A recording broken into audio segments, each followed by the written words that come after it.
Hello दोस्तों, हमारा नाम हिमांशु ब्रह्मण्या है और आपके चैनल का नाम है हिमांशु ब्रह्मण्या स्टडी पॉइंट।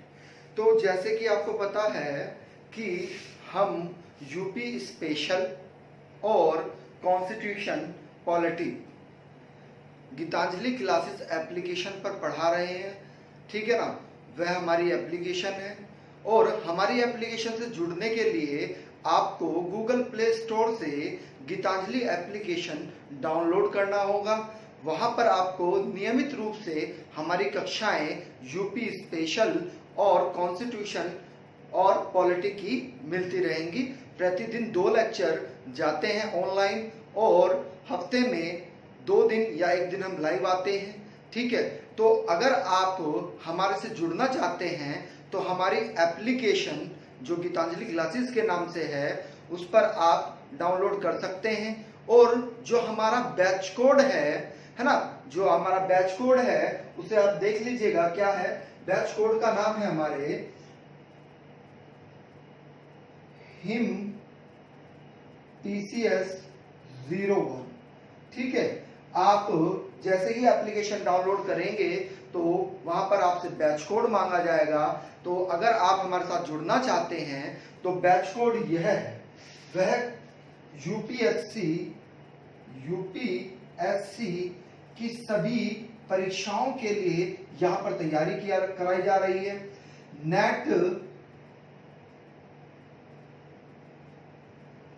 और JRF की तैयारी भी इसी एप्लीकेशन पर कराई जा रही है, अर्थात RO BEO यानी कि यूपीएससी के तहत जितने भी एग्जाम निकलते हैं प्लस नेट व JRF की तैयारी आपको यहाँ पर मिल सकती है। नियमित रूप से कक्षाएं चल रही हैं, तो आप हमारी एप्लीकेशन में जुड़िएगा, ठीक है। हमारी एप्लीकेशन का नाम है गीतांजलि क्लासेस एप्लीकेशन, ठीक है। तो आइएगा स्टार्ट करते हैं, श्रृंखला को आगे बढ़ाते हैं।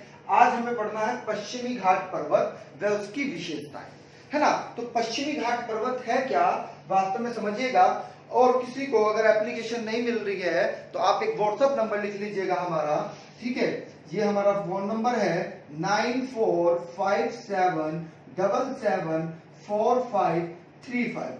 ये व्हाट्सएप नंबर है। इस व्हाट्सएप नंबर पर आप ज्वाइन लिखकर भेज सकते हैं। हम समझ जाएंगे कि आप हमारी एप्लीकेशन में जुड़ना चाहते हैं। गीतांजलि क्लासेस एप्लीकेशन जिसका बैच कोड क्या है, हिम PCS 01 है, तो आप वहां पर हमारे से जुड़ सकते हैं।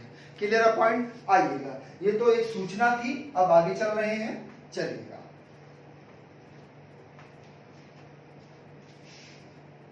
देखिए पश्चिमी घाट पर्वत। पश्चिमी घाट पर्वत वास्तव में ये बना कैसे, क्या स्थिति थी। देखिएगा होता क्या है कि जब यूरेशियन प्लेट है ना, जब अफ्रीका से टूटकर इंडियन प्लेट अलग हुआ तो हुआ क्या, वह यूरेशियन प्लेट पर जाकर जुड़ गया। किस पर, यूरेशियन प्लेट पर जाकर जुड़ गया। अर्थात जो सह्याद्री है वह एक पठारी भाग था। आपको पता है भारत का जो प्रायद्वीपीय पठार है उसको समझिएगा। ये अफ्रीका है। अब अफ्रीका से टूटकर भारत अलग हुआ तो भारत कहां पर, यूरेशियन प्लेट पर जाकर जुड़ गया। कहां पर, यूरेशियन प्लेट पर जाकर जुड़ गया। यानी कि आप जो देखें अवस्थिति को, है ना, अवस्थिति की अगर हम बात करें,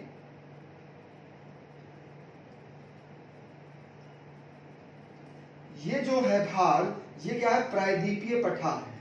ये क्या है, बीच का भाग, ये प्रायद्वीपीय पठार है। वास्तव में ये किससे अलग हुआ था, वास्तव में ये अफ्रीका से टूटकर अलग हुआ था। अर्थात जो इंडियन प्लेट थी वह टूटकर उत्तर पूर्व की ओर प्रवाहित हुई और उत्तर पूर्व के प्रवाहित होकर कहां पर मिली, जाकर यूरेशियन प्लेट से मिल गई। और यहां पर ही क्या हो गया, ये प्रायद्वीपीय पठार के नाम से जाना जाता है। ये भाग देखिएगा आप, हमारी उंगली पर देखिएगा, ये जो भाग है ये वास्तव में क्या है, ये प्रायद्वीपीय पठार है। क्या है, प्रायद्वीपीय पठार। तो वास्तव में जो पश्चिमी घाट पर्वत है वह कैसा है, वह ब्लॉक पर्वत है। कैसा पर्वत है? एक ब्लॉक पर्वत है, अर्थात भ्रंशवोत पर्वत है, अर्थात कगार नुमा खड़ा हुआ पर्वत है। आ रही है बात समझ में? यानी कि जो ज्यादा ऊंचाई है, अगर हम बात करें तो पश्चिमी घाट पर्वत की ज्यादा ऊंचाई है, जबकि पूर्वी घाट पर्वत की ऊंचाई थोड़ी कम है अपेक्षाकृत किससे? पश्चिमी घाट पर्वत से। Clear point? चलेगा, आगे चलते हैं। देखिएगा, एक चीज समझिएगा, आपसे प्रश्न अगर पूछा जाए कि भारत में विस्तृत, बिल्कुल ध्यान सुनिएगा, भारत में विस्तृत सबसे लंबा पर्वत कौन सा है, अर्थात भारत में स्थित सबसे लंबा पर्वत कौन सा है, तो आपका आंसर क्या होगा? पश्चिमी घाट पर्वत है। कौन सा है? पश्चिमी घाट पर्वत, क्योंकि ये पूरा का पूरा कहां पर विस्तृत है? यह भारत में विस्तृत है। अर्थात भारत का सबसे लंबा पर्वत कौन सा है? तो भारत का सबसे लंबा पर्वत पश्चिमी घाट पर्वत है। पॉइंट क्लियर है? आ रही है बात समझ में?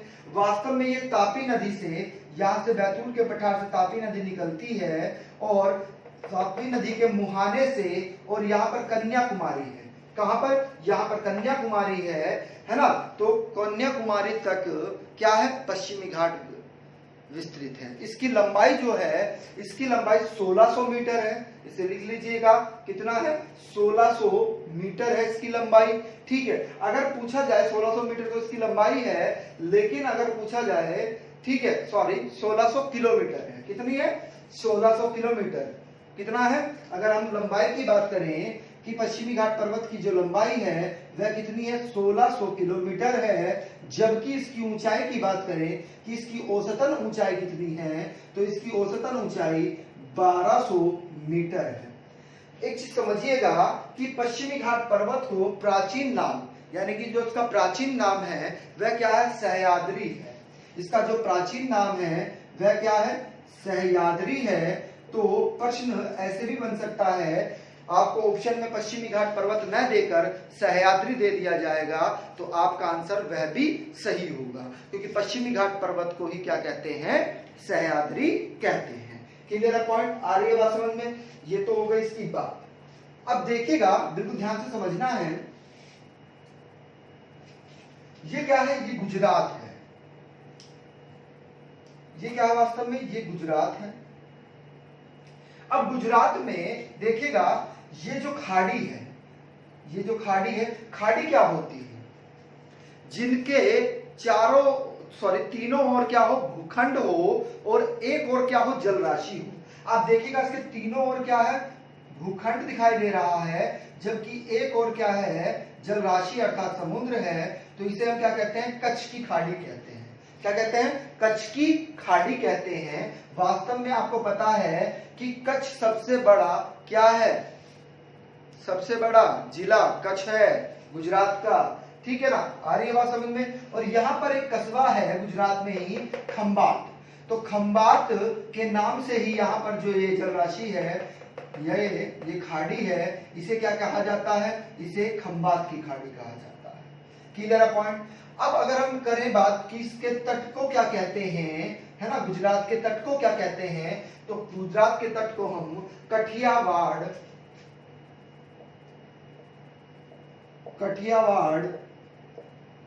तट कहते हैं। क्या कहते हैं? तट। क्लियर है पॉइंट? आ रही बात समझ में? बिल्कुल अंतर, माइनर अंतर है, समझिएगा। ये तो हुआ आपका कठिया का, और ये जो है ये कच्छ की खाड़ी और खंबाट की खाड़ी के बीच का ये वाला जो क्षेत्र है, भूखंड है, इसे हम क्या कहते हैं? इसे हम कहते हैं सौराष्ट्र। क्या कहते हैं? सौराष्ट्र कहते हैं। क्लियर है पॉइंट? तो यहाँ पर कुछ पहाड़ियां हैं, है ना, कुछ पहाड़ियां हैं, उनको भी पढ़ लेते हैं। ठीक है, जब पश्चिमी घाट पर्वत पढ़ा रहे हैं तो उन्हीं में ही समावेशन उनका कर देते हैं। आइए देखिएगा, गुजरात में ही कौन सी पहाड़ी है? कच्छ पहाड़ी है। कच्छ के पास में ही नीचे दक्षिण में कौन सी है? मांडव पहाड़ी है। मांडव के और पूर्व उत्तर में चलेंगे, पूर्व में चलेंगे, ठीक है, दक्षिण में तो बरदा पहाड़ी है। और इसके नीचे आएंगे, यानी कि सौराष्ट्र क्षेत्र में की बात करें तो अगर यहाँ पर आएंगे तो यहाँ पर गिरनार पहाड़ी है और गिर पहाड़ी है। अब इसमें महत्वपूर्ण जो बनेगी, बिल्कुल ध्यान से समझिएगा, यहाँ पर जो पहाड़ी बनेगी इंपोर्टेंट, जो परीक्षाओं में पूछी जाती है, वह गिर बनेगी, है ना। क्या बनेगी? गिर पहाड़ी। क्योंकि जो गिर पहाड़ी है गुजरात में, वास्तव में गिर पहाड़ी पूरे किसकी, गुजरात की सर्वोच्च पहाड़ी है, सर्वोच्च पहाड़ी है, या सर्वोच्च चोटी के भी कह सकते हैं, है ना। क्या कहते हैं, सर्वोच्च चोटी कौन सी है आपकी, गिर चोटी है। कौन सी चोटी है, गिर चोटी, है ना। गिर पहाड़ी भी है और चोटी भी है। पॉइंट क्लियर है, आ रही है बात समझ में। अब ये जो गिर है, यहीं पर ही क्या पाए जाते हैं, बहुत ही इंपॉर्टेंट प्रश्न है, एशियाई शेर पाए जाते हैं। क्या पाए जाते हैं, एशियाई शेर। अब एशियाई शेर क्या है समझिएगा। शेर जो जिनके बड़े बड़े बाल होते हैं, जिन्हें बब्बर शेर कहते हैं हम, वो सिर्फ पूरे एशिया में, पूरे एशिया की बात कर रहे हैं हम, पूरी एशिया में सिर्फ ये सौराष्ट्र क्षेत्र में ही पाए जाते हैं और गिर पहाड़ी पर ही पाए जाते हैं। बात समझ में आ रही है। सफेद, है ना, इनका कलर कैसा होता है, सफेद होता है ना। सफेद शेर जो होते हैं, यानी कि एशियाई जो शेर हैं, सिर्फ और सिर्फ एशिया में कहां पाए जाएंगे, सौराष्ट्र क्षेत्र में पाए जाएंगे। पहाड़ी की बात करेंगे तो आप गिर का नाम लेंगे कि गिर पहाड़ी पर पाए जाते हैं। पॉइंट क्लियर है। वही हमने बताया, क्योंकि अफ्रीका से टूटकर ही तो अलग हुआ है ना, है ना। अफ्रीका से टूटकर हुआ, तो अफ्रीका का जब प्लेनेट भूखंड टूटकर अलग हुआ, उत्तर पूर्व की ओर प्रवाहित हुआ, तो क्या हुआ, उसी के साथ शेर भी आए होंगे, है ना। ठीक है, चलिए आगे चलते हैं। तो कठियावाड़ और सौराष्ट्र की आपने पहाड़ियां पढ़ ली हैं, तट की, ठीक है। आइएगा, अब ये महाराष्ट्र है, ये क्या है भाई, ये महाराष्ट्र है आपका, ठीक है। तो महाराष्ट्र में कुछ पहाड़ियां हैं, उनको भी पढ़ लेते हैं। देखिएगा, पश्चिमी घाट पर्वत पर कालसूबाई, कौन सी, कालसूबाई चोटी है। ये कालसूबाई क्या है, चोटी है, पहाड़ी है। क्या है, कालसूबाई चोटी है, पहाड़ी है ना। इसकी जो ऊंचाई है वह 1646 मीटर है। कितनी है, 1646 मीटर, ठीक है। आर्य बात समझ में। इसी के नीचे दक्षिण में क्या है, महाबलेश्वर, क्या है, महाबलेश्वर चोटी है, जिसकी ऊंचाई कितनी है, 1438 मीटर है। अब देखिएगा प्रश्न कैसे बनेगा, उसको समझते हैं। आपसे पूछा जाएगा कालसूबाई की, अगर हम बात करेंगे कालसूबाई, हेडिंग डाल लीजिएगा आप भी, है ना। जैसे हम लिख रहे हैं आप भी लिखते रहिएगा। नोट्स बना भी रहे हैं कि नहीं बना रहे हैं, है ना, नोट्स बनाइएगा। और जैसे डायग्राम हम बनाते हैं, ऐसे डायग्राम बनाया करें और एटलस में जाकर उसको देखा करें, है ना। जब आप एटलस में देखेंगे तो आप क्या हो जाएगा, एक अवस्थिति और उसके विस्तार का आपको पूरा आंकड़ा प्राप्त हो जाएगा, है ना। आ रही है बात समझ में। तो हम बात कर रहे हैं किसकी, महाराष्ट्र की बात कर रहे हैं। किसकी बात कर रहे हैं, महाराष्ट्र की। तो महाराष्ट्र में कालसूबाई चोटी है। प्रश्न पूछा जाता है कि, बिल्कुल ध्यान से समझिएगा, उत्तरी सह्याद्री की सबसे ऊंची चोटी, क्योंकि हमने बताया कि पश्चिमी घाट पर्वत जो है उसे हम क्या कहते हैं, सह्याद्री कहते हैं। तो अब सह्याद्री को दो भागों में बांटा गया है, एक उत्तरी सह्याद्री गोवा तक का, और गोवा से नीचे कन्याकुमारी तक का जो है उसे क्या कहा गया, दक्षिणी सह्याद्री कहा गया। क्या कहा गया, दक्षिणी सह्याद्री कहा गया है, ठीक है। तो पूछा जाता है कि उत्तरी सह्याद्री की सबसे ऊंची चोटी, तो उत्तरी सह्याद्री की सबसे ऊंची चोटी कौन सी है, वह कालसूबाई है। क्लियर है पॉइंट, आ रही है बात समझ में। सबसे ऊंची चोटी कालसूबाई। अब दूसरी विशेषता क्या है कालसूबाई की, समझिएगा, जो बूढ़ी गंगा है। बूढ़ी गंगा किसको कहते हैं, गोदावरी को, है ना। तो गोदावरी नदी कहां से निकलती है, कालसूबाई चोटी से निकलती है ना। त्र्यंबक नामक स्थान से निकलती है। कहां से निकलती है, त्र्यंबक नामक स्थान से निकलती है। गोदावरी सबसे लंबी है दक्षिण भारत में बहने वाली नदी। दक्षिण भारत में बहने वाली सबसे लंबी नदी कौन सी है, गोदावरी।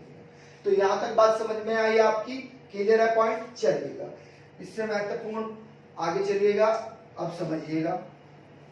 कालसूबाई पढ़ लिया हमने। देखिएगा, कालसूबाई के बाद में यहां पर एक और चोटी है, जिसे हम क्या कहते हैं, सलहार कहते हैं। क्या कहते हैं, सलहार। इसी के नीचे क्या है, गविलगढ़ की पहाड़ियां हैं। क्या है, गविलगढ़ की पहाड़ियां। इसी के नीचे क्या है, अजंता की पहाड़ियां हैं। इसी के नीचे क्या है, बालाघाट की पहाड़ियां हैं। उसी के नीचे क्या है, हरिश्चंद्र की पहाड़ियां हैं।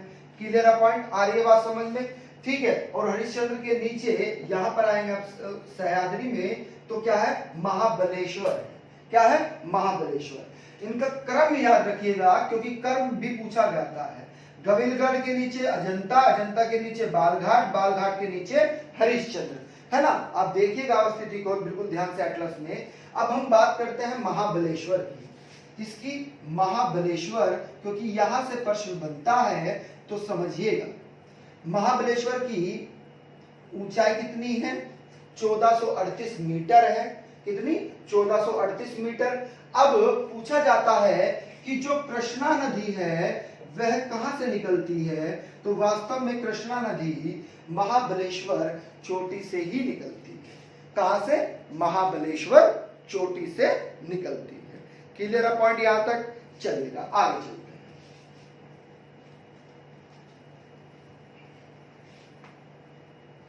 देखिएगा अब हम कहां पर आ गए हैं, अब हम आ गए हैं कर्नाटक में। कहां आ गए हैं भाई, कर्नाटक में आ गए हैं। तो आपको नोट करके एक चीज और लिखनी है, देखिएगा, समझिएगा बिल्कुल ध्यान से, है ना। कुंद्रेमुख, कुंद्रेमुख की बात करें तो उत्तरी सह्याद्री, किसकी, उत्तरी सह्याद्री की सबसे ऊंची चोटी है। जबकि अगर आपसे पूछा जाए कि दक्षिणी सह्याद्री की सबसे ऊंची चोटी अगर आपसे पूछा जाए तो आपका आंसर क्या होगा, अनाई मुद्री होगा, अनाई मुद्री या अनाई मुडी, ठीक है, जिसकी ऊंचाई कितनी है, 2695 मीटर। जबकि कुंद्रेमुख की कितनी है, 1892 मीटर। क्लियर पॉइंट, आ रही है बात समझ में। प्रश्न ऐसे भी बन सकता है, बिल्कुल ध्यान से सुनिएगा, कि दक्षिणी सह्याद्री की तो ये है ही, पूछा जा सकता है कि सह्याद्री की सबसे ऊंची चोटी, तो सह्याद्री की सबसे ऊंची चोटी कौन सी है आपकी, वह भी आपकी अनाई मुद्री है। आपसे पूछा जा सकता है पश्चिमी घाट की पर्वत की सबसे ऊंची चोटी, ठीक है ना। तो दोनों में डिफरेंस है, समझिएगा, है ना। आ रही है बात समझ में, क्लियर है पॉइंट क्लियर है, ठीक है। सॉरी, कुंद्रेमुख नहीं है, ये कालसूबाई है। क्या है, कालसूबाई, अंतर को समझिएगा, कालसूबाई, कुंद्रेमुख नहीं है, ध्यान रखिएगा, कालसूबाई है। कुंद्रेमुख तो दक्षिणी सह्याद्री में आ जाती है ना, किसमें आ जाती है, दक्षिणी सह्याद्री में आ जाती है। जबकि कालसूबाई किसमें आती है, उत्तरी सह्याद्री में आती है, ठीक है। आ रही है बात समझ में, इसको आप नोट करके लिख लीजिएगा, है ना। अधिकतर ये प्रश्न पूछा जाता है।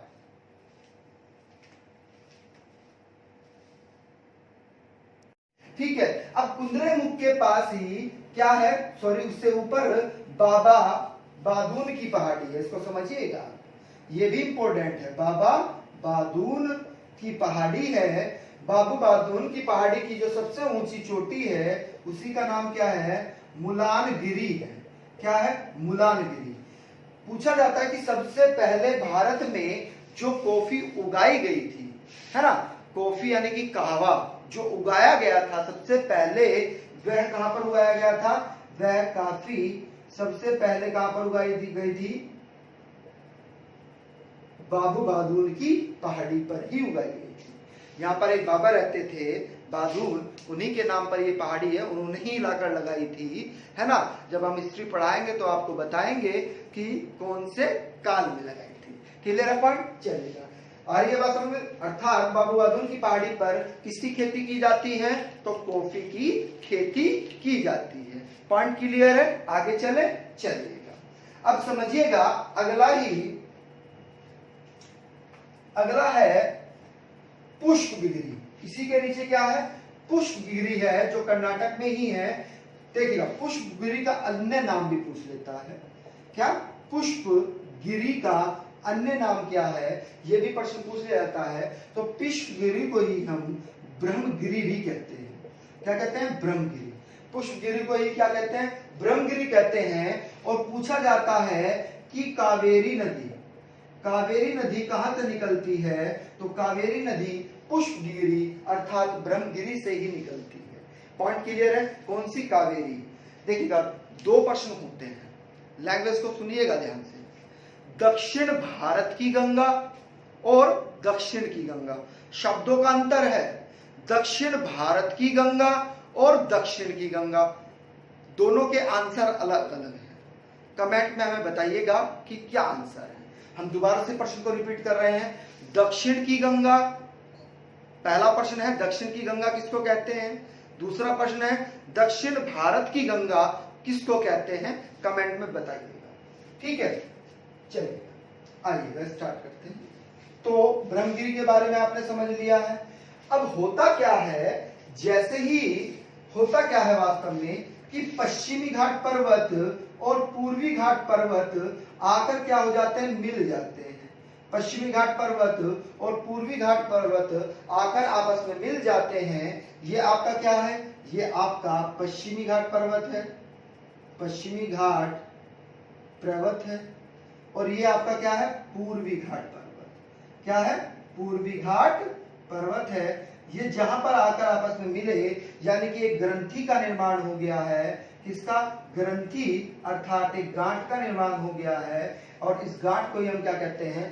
पर्वतीय गांठ कहते हैं। इस पर्वतीय गांठ का ही नाम क्या है वास्तव में? इसे ही हम नीलगिरी कहते हैं।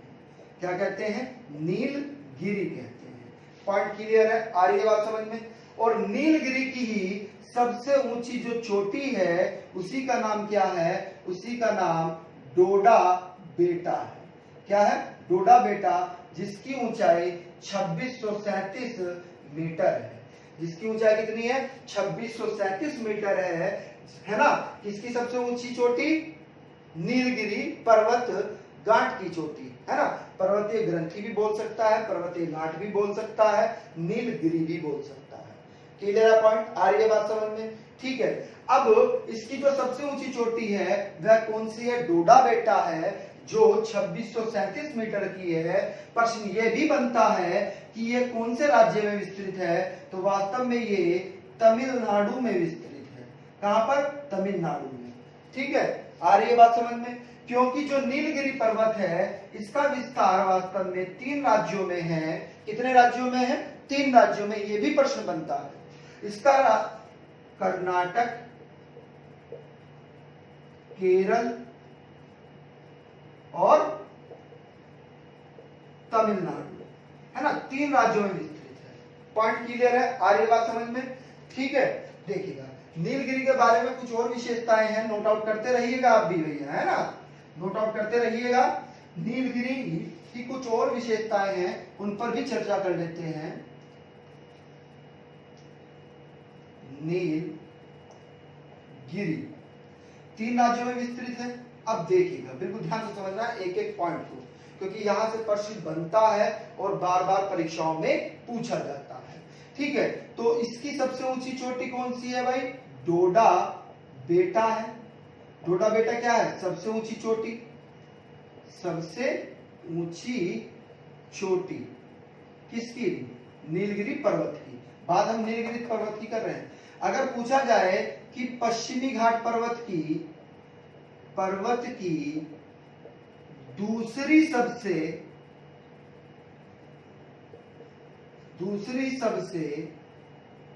ऊंची चोटी है। पॉइंट क्लियर है? पहली कौन सी थी भाई?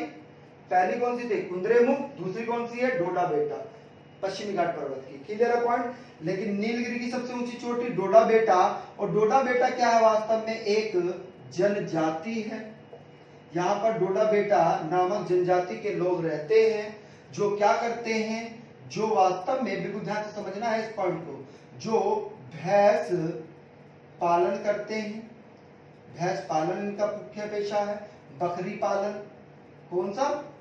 बकरी पालन करते हैं, है ना। और बकरी पालन में भी एक बकरी है और इसका नाम पूछा जाता है, ये पूछा भी गया है, ताहार बकरी। ताहार बकरी जो है उसका पालन कहां पर होता है? डोडा बेटा क्षेत्र में होता है, तमिलनाडु में होता है। कहां पर है ये? तमिलनाडु में। कहां पर?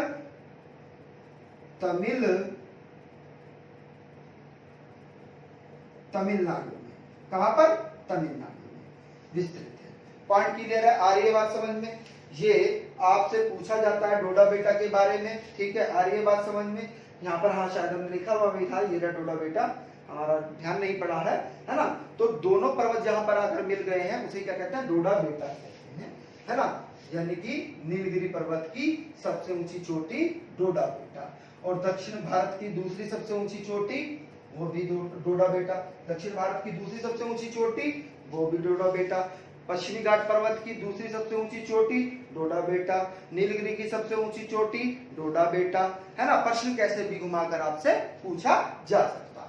आइएगा, एक और पर्वतीय घाट का निर्माण हो गया है नीचे। क्या हो गया है? एक और पर्वतीय घाट का निर्माण हो गया है नीचे। आइएगा, उसको समझिएगा बिल्कुल ध्यान से। वास्तव में क्या हुआ? नीलगिरी पर्वत के बाद में एक और पर्वतीय घाट का निर्माण हुआ है। वास्तव में यहाँ पर क्या हो रहा है? तीन पहाड़ियां आपस में आकर मिलती हैं। क्या होता है? तीन पहाड़ियां यहाँ पर आपस में आकर मिलती हैं। आइएगा, नाम को समझ देते हैं। जो उत्तर की ओर है विस्तृत, उसे क्या कहा गया? अन्नामलाई पहाड़ी कहा गया, अन्नामलाई पहाड़ी। और इसे कहा गया पालनी पहाड़ी। इसे क्या कहा गया? कार्डामम पहाड़ी। क्या कहा गया? कार्डामम पहाड़ी कहा गया इसको। क्लियर है पॉइंट? आ रही बात समझ में? यहां से भी प्रश्न बनेगा, इसको समझिएगा। जो अनाईमुडी है, वास्तव में अनाईमुडी अन्नामलाई की सबसे ऊंची चोटी है। अनाईमुडी क्या है? अन्नामलाई की सबसे ऊंची चोटी है, जिसकी ऊंचाई कितनी है? 2695 मीटर है। कितनी? 2695 मीटर है। वास्तव में अन्नामलाई और कार्डामम पहाड़ी को क्या कहते हैं? इलायची पहाड़ी भी कहते हैं। क्या कहते हैं? इलायची पहाड़ी। यहाँ पर किसकी खेती होती है? इलायची की खेती होती है, इसीलिए इसको क्या कहा जाता है? कार्डामम कहा जाता है, क्योंकि इलायची को इंग्लिश में क्या कहते हैं? कार्डामम कहते हैं। तो इसीलिए इसको कार्डामम पहाड़ी या इलायची पहाड़ी कहते हैं। यहाँ पर किसकी खेती होती है? इलायची की खेती होती है। क्लियर है पॉइंट? आ रही है बात समझ में? ठीक है। अब एक चीज और समझिएगा। तो वास्तव में पूछा जाता है कि ये तो है आपका इधर केरल, और इधर क्या है आपका? तमिलनाडु है। क्या है? तमिलनाडु। क्लियर है पॉइंट? आ रही है बात समझ में? तो केरल और तमिलनाडु की जो सीमा बनाती है, वास्तव में वह कौन बनाती है? वह अनाईमुडी बनाती है, अर्थात अन्नामलाई वह कार्डामम पहाड़ी बनाती है। आपसे प्रश्न पूछा जाएगा कि पालनी पहाड़ी कहां पर स्थित है, तो वास्तव में पालनी पहाड़ी कहां पर स्थित है? बहुत ही इंपॉर्टेंट है। पालनी पहाड़ी तमिलनाडु में स्थित है।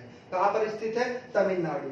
और यहाँ पर ये पर्यटन स्थल भी है, और उसका नाम बार बार पूछा जाता है, कोडाई कनाल। कोडाई कनाल पर्यटन स्थल कहां पर है?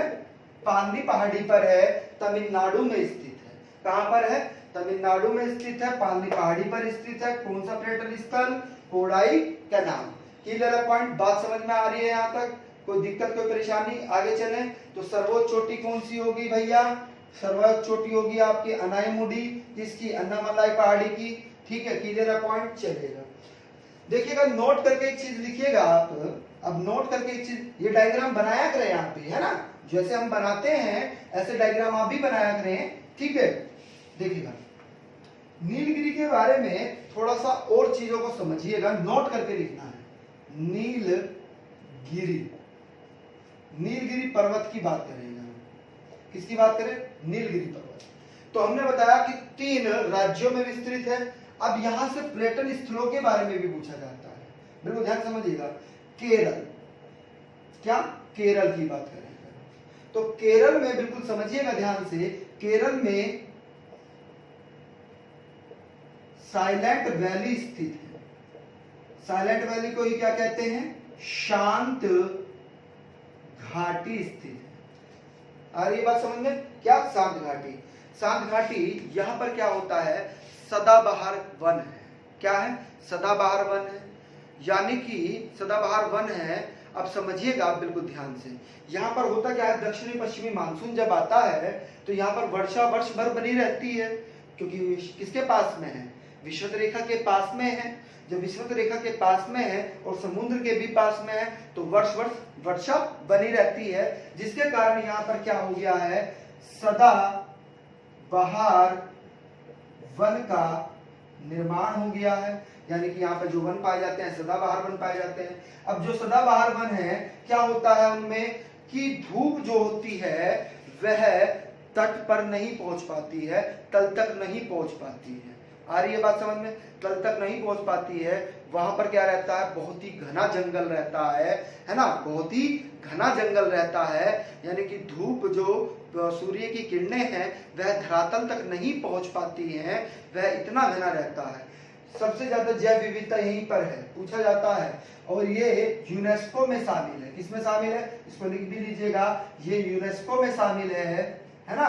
किसमें शामिल है? यूनेस्को में शामिल है। किसमें? यूनेस्को में।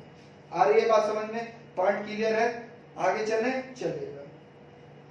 तो शांत घाटी कहां पर है? केरल में है। किस पर्वत पर है? नीलगिरी पर्वत पर है। चलिए अभी अगला फैक्ट समझिएगा बिल्कुल ध्यान से, है ना? बिल्कुल ध्यान से समझना है। आपने अभी पढ़ा, आपसे पूछा जाता है कि जो ऊटी है, क्या? ऊटी, या इसे ही हम क्या कहते हैं? ऊटक मंडल कहते हैं। ऊटी को ही क्या कहते हैं? ऊटक मंडल। जितनी भी पुरानी मूवीज बनती थी ना, आप देखते होंगे 70-80 के दशक की बात कर रहे हैं, है ना? 70 या 80 के दशक की जो बातें कर रहे हैं हम मूवीज की, पिक्चरों की, वो वास्तव में जो पहाड़ी क्षेत्र होते थे ना, वो ऊटी का ही दृश्य होता था बेसिकली, है ना? इसे ऊटक मंडल क्यों कहा गया है? वास्तव में ये ऊंट के आकार का, जैसे खूब होता ना ऊंट का, उसी आकार में ये पहाड़ी उठी हुई है, इसीलिए इसको क्या कहा गया है? ऊटक मंडल कहा गया है। क्या कहा गया है? ऊटक मंडल कहा गया है। क्लियर है पॉइंट? बात समझ में आ रही है? तो ऊटी कहां पर है ये प्रश्न पूछा जाता है। ये तमिलनाडु में है, तमिलनाडु में, तमिलनाडु। पॉइंट क्लियर है? बात समझ में आ रही है? बात केरल में क्या है? शांत घाटी, जबकि तमिलनाडु में क्या है? ऊटक मंडल। किस पर्वत पर? नीलगिरी पर्वत पर। क्लियर है पॉइंट? आ रही है बात समझ में? चलिएगा अब आगे चलते हैं, समझिएगा। अब कुछ दर्रे भी हैं, क्योंकि विशेषताओं की बात कर रहे हैं तो कुछ दर्रे भी हैं, उनको समझ लीजिएगा आप बिल्कुल ध्यान से। देखिएगा,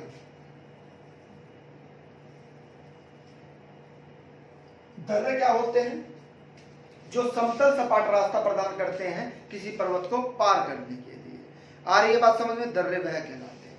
देखिएगा, सबसे पहले अगर हम बात करें तो जो सबसे पहला दर्रा है वह कौन सा है? थाल घाट दर्रा, जो कहां पर है? महाराष्ट्र में स्थित है।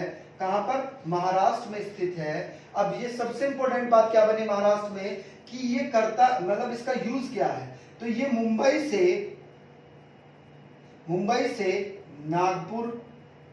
नागपुर व कोलकाता, हाँ लिखिएगा आप भी लिखिएगा, हाँ कोलकाता, है ना? तो मुंबई से नागपुर कोलकाता हुए यह जाता है। ये रेल मार्ग भी है व सड़क मार्ग भी है। रेल मार्ग भी है, सड़क मार्ग भी है। और आपको पता है कि कहां पर, बिल्कुल ध्यान से समझिएगा, ये प्रश्न पूछा जाता है, महत्वपूर्ण है, ठीक है? रेल मार्ग व सड़क मार्ग है। अगला ही आएगा, अगला समझते हैं। दूसरा है पाल घाट। क्या? पाल घाट दर्रा, इसे हम पलक्काड दर्रा भी कहते हैं, कंफ्यूज नहीं होना है। इसकी क्या विशेषता है? वास्तव में ये केरल व तमिलनाडु जाने का रास्ता प्रदान करता है, यानी केरल से कहां तक? तमिलनाडु जाने का रास्ता कौन देता है? आपको पालघाट दर्रा देता है। ये वास्तव में, बिल्कुल ध्यान से समझिएगा, कालीकट से लेकर त्रिचूर और त्रिचूर से होते हुए कहां पर? कोयटंबूर तक ये जाता है। आ रही है बात समझ में। उसके बाद में ये इंदौर तक भी चले गया है, कहां तक, इंदौर तक। ठीक है, क्लियर पॉइंट, आ रही है बात समझ में। अगला ही दर्रा कौन सा है आपका, अगला दर्रा बहुत ही इंपॉर्टेंट है, अगला भी पूछा जाता है। ठीक है, बहुत ही इंपॉर्टेंट है, पूछा जाता है।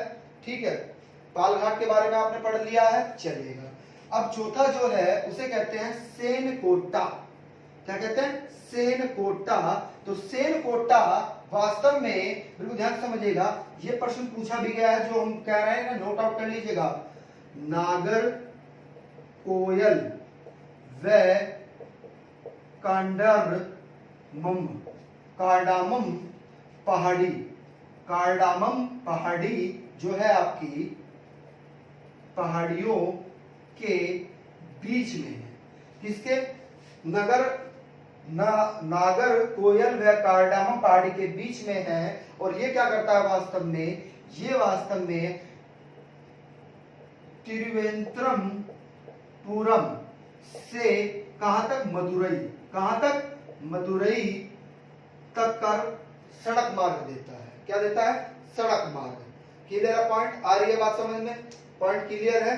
ठीक है, पॉइंट क्लियर है यहां तक। एक दर्रा और छूट गया है मदुरई के बारे में। एक और चीज है, दक्षिण भारत का सबसे प्राचीन शहर भी मदुरई है, यहां पर स्थित है मदुरई।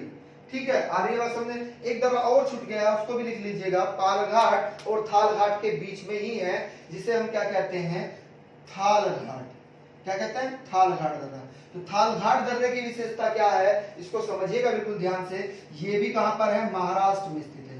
कहां पर स्थित है, महाराष्ट्र में, ये दोनों महाराष्ट्र में स्थित है। ये क्या करता है, मुंबई से लेकर पुणे तक जाते हैं, मुंबई से लेकर पुणे तक। पुणे के बाद में कहां पर, बेलगांव, और बेलगांव से होते हुए कहां पर, चेन्नई तक जाता है। क्या है, चेन्नई तक मार्ग प्राप्त होता है। NH4 इसी में ही विस्तृत है, NH4 नेशनल हाईवे 4 इसी में विस्तृत है, जो मुंबई से लेकर कहां तक है, चेन्नई तक है। कहां तक है, चेन्नई तक है। पॉइंट क्लियर है, पॉइंट आ रही है बात समझ में। कार्डामम पहाड़ी की एक और विशेषता है, इसकी सबसे ऊंची चोटी का अगर नाम पूछे तो नाम लिख लीजिएगा आप, अगस्त मलाई चोटी है, जो बायोस्फीयर में स्थित है, बायो रिजर्व में स्थित है, और 10वां यूनेस्को में स्थान इसका भी है। 10वां स्थान किसका है, यूनेस्को में अगस्त मलाई चोटी का है। क्लियर पॉइंट, आ रही है बात समझ में। तो ये पश्चिमी घाट पर्वत था, है ना। हमें आशा है कि आपको पूर्णतः समझ में आया होगा। अगर लेक्चर अच्छा लगा तो इसे लाइक करिएगा और शेयर भी करिएगा। ठीक है, थैंक यू।